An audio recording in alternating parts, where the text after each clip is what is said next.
Sweden के दारुल-हुकूमत Stockholm से आरिफ कसाना की जानिब से सलाम कबूल कीजिए।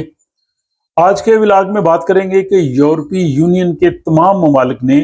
ड्राइविंग के हवाले से एक मुश्तरका पॉलिसी पे इत्तफाक किया है और उसमें ये है कि अगर किसी दूसरे यूरोपीय मुल्क में आप गाड़ी चलाते हैं और वहाँ पे आप जुर्म करते हैं तो उस सिलसिले में जो सज़ाएं हैं या इस सिलसिले में जो जुर्माना है वो तमाम ममालिक जो है वो उस चीज़ को लागू करेंगे और किसी दूसरे मुल्क में होने की वजह से आप उस जुर्म से जो है वो बच नहीं सकेंगे। तो इस हवाले से जो यूरोपीय ममालिक हैं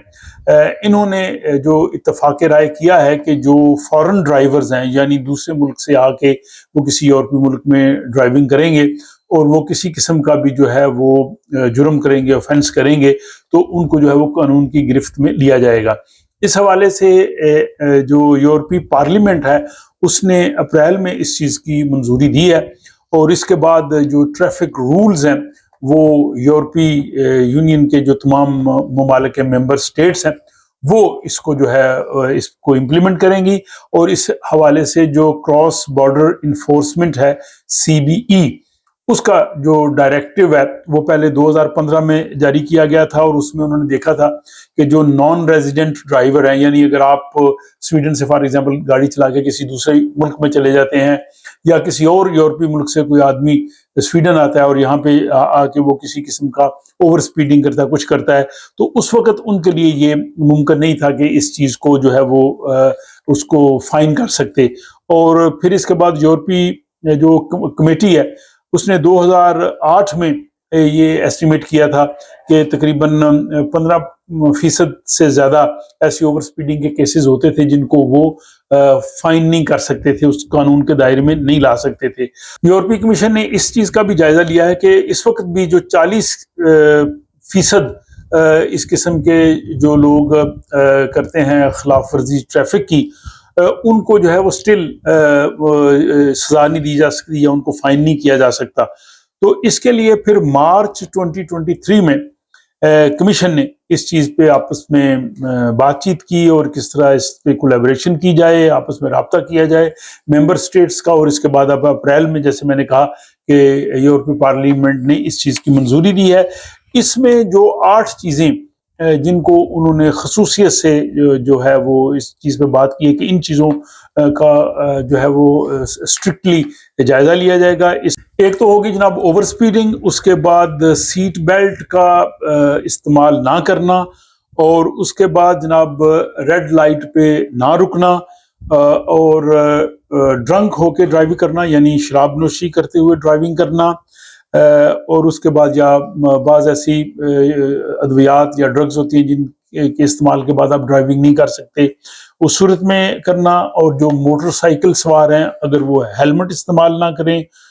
वो है। और इसके बाद जहाँ पे जो कंटिन्यूस लाइन होती है जिसको आप क्रॉस नहीं कर सकते, अगर उसकी कोई खिलाफ वर्जी करे या जनाब दौरान ड्राइविंग मोबाइल फ़ोन या दूसरे जो कम्युनिकेशन के डिवाइसेस हैं उनका इस्तेमाल करना जो है ये जो है वो जुर्म करार पाया है तमाम मेंबर स्टेट्स के लिए। इसके अलावा जनाब कमीशन ने ये भी कहा है कि ड्राइविंग के दौरान आपसे जो अगली गाड़ी है उससे मुनासिब फासला ना रखना और डेंजरस किस्म का जो है वो ओवरटेकिंग करना है। ऐसा ओवरटेक आप कर रहे हैं कि जिससे दूसरों को भी खतरा हो या वो बहुत ही वो खतरनाक किस्म का ओवरटेक समझा जाए, या डेंजरस किस्म की पार्किंग करना, ऐसी पार्किंग करना जिससे दूसरे जो है वो मुश्किल में हो, या जो वाइट लाइन होती है जो कंटिन्यूस लाइन होती है जिसको आप क्रॉस नहीं कर सकते उसको क्रॉस करना। और इसके बाद ये है कि रॉन्ग साइड पे ड्राइविंग करना या वन वे की खिलाफ वर्जी करना, या बाज़ ऐसी जगह होती है कि जिसको होता है कि आप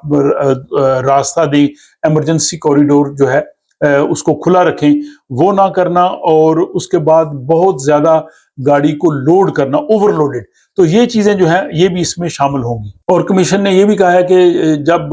इमरजेंसी सर्विसेज की फॉर एग्जाम्पल एम्बुलेंस या पुलिस आती है, अगर आप उसको रास्ता नहीं दे रहे या जहाँ पे रेलवे क्रॉसिंग है वहाँ पे जो उसके रूल्स हैं उनको आप फॉलो नहीं करते, या अगर आप किसी दूसरी गाड़ी को टक्कर मार के भाग जाते हैं تو یہ بھی اس ساری فہرست میں شامل ہوگا جو تمام یورپی ممالک کے لیے جو ہے وہ ویلڈ ہوگی۔ لیکن اس میں جو دو چیزیں وہ اس میں کور نہیں ہے، ایک یہ کہ جن شہروں میں کنجیشن چارجز ہوتے ہیں، جیسے اسٹاک ہوم میں آپ آتے ہیں شہر کے اندر اور آپ کو وہ پیسے دینے پڑتے ہیں، یا گوتھنبرگ میں بھی، ایک تو وہ اس میں ابھی نہیں ہے، اور دوسرا یہ ہے کہ بعض سٹیز کے ایریے ہوتے ہیں کہ جہاں پہ آپ پیٹرول ڈیزل والی گاڑیاں نہیں لے کے جا سکتے، جیسے حال ہی میں انہوں نے اسٹاک ہوم میں کیا ہے، تو وہ ابھی جو ہے نہیں ہے۔ یہ اس کے لیے یورپی یونین کی سطح پہ نہیں ہے، لیکن جو ملک ہوتے ہیں وہ باہمی معاہدے کے تحت کر سکتے ہیں۔ فار ایگزامپل اگر ڈنمارک سویڈن کے ساتھ کر لے تو ڈنمارک کی گاڑی یہاں پہ اگر آئے اسٹاک ہوم میں تو ان کو پھر وہ کنجیشن چارجز دینے پڑے، تو یہ بائی لیٹرل ہوگا، دو ملکوں کا باہمی جو ہے وہ معاہدہ ہوگا۔ اور یہ جو تمام میں نے چیزیں بتائی ہیں، اس سلسلے میں جو یورپی یونین کے جو تمام ممالک ہیں، ممبر سٹیٹس ہیں، یہ جو European vehicle and driving licence information system EUCARIS جس کو کہتے ہیں، یہ جناب اس کو وہ استعمال کریں گے اور اس کا ڈیٹا جو ہے وہ آپس میں شیئر کریں گے، اور اس کے بعد اگر کسی کو فائن ہو جائے گا تو نیشنل اتھارٹیز 11 مہینے تک اس کو جو ہے وہ فالو اپ کریں گی، اور اگر وہ آدمی وہ پے نہیں کر رہا تو پھر جو متعلقہ ملک ہے وہ بھی اس سلسلے میں جو ہے وہ ریمائنڈر وغیرہ بھجوائے گا، اور اگر جرمانے کی جو رقم ہے وہ 70 یورو یا اس سے زیادہ ہے اور آپ نے جرمانہ ادا نہیں کیا، تو اس سلسلے میں پھر بعد میں جس ملک میں آپ رہتے ہیں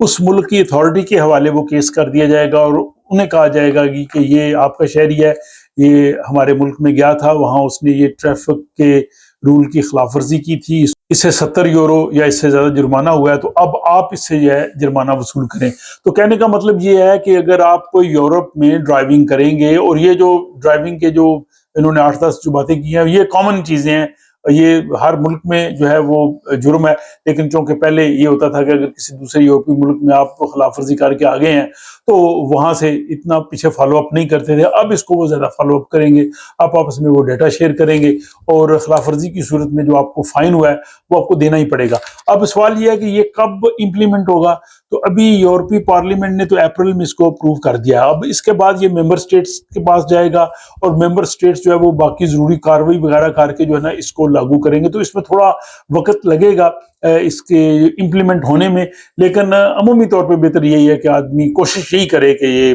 جو ٹریفک کے رولز ہیں ان کے مطابق چلا جائے، ان کی خلاف ورزی نہ کی جائے، خصوصاً جب دوسرے ملک میں جائیں تو وہاں تو اور بھی احتیاط کی ضرورت ہوتی ہے۔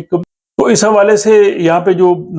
سویڈن کے جو بعض ایکسپرٹ ہیں وہ یہ کہتے ہیں کہ جب آپ دوسرے ممالک میں ڈرائیونگ کے لیے جائیں تو آپ اس طرح سے گاڑی چلائیں جیسے آپ جب گاڑی سیکھ رہے ہوتے ہیں، جس کو سویڈن میں کہتے ہیں اووننگ شور، یعنی آپ اس وقت پوری احتیاط کے ساتھ گاڑی چلاتے ہیں، بالکل اسی طرح سے گاڑی چلا کے آپ دوسرے یورپی ملکوں میں جائیں تاکہ آپ سیف رہیں، وہاں پہ دوسرے لوگ بھی سیف رہیں، اور کسی قسم کی اس طرح کی جو ہے صورتحال جو ہے وہ اس کا بھی سامنا نہ کرنا پڑے۔ تو مجھے امید ہے کہ یہ ولاگ جو ہے وہ آپ لوگوں کے لیے بڑا فائدہ مند ہوگا، کیونکہ ابھی موسم گرما وہ آ گیا ہے، اور لوگ جو ہے وہ یورپ میں چھٹیوں میں ٹریول کے لیے نکلتے ہیں، تو نکلتے وقت اگر ان چیزوں کا دھیان ہوگا تو ہم کسی بھی مشکل صورتحال سے بچ سکتے ہیں۔ اپنی رائے ضرور دیجیے، اپنا خیال رکھیے گا، اور ملتے ہیں کسی اگلے ولاگ۔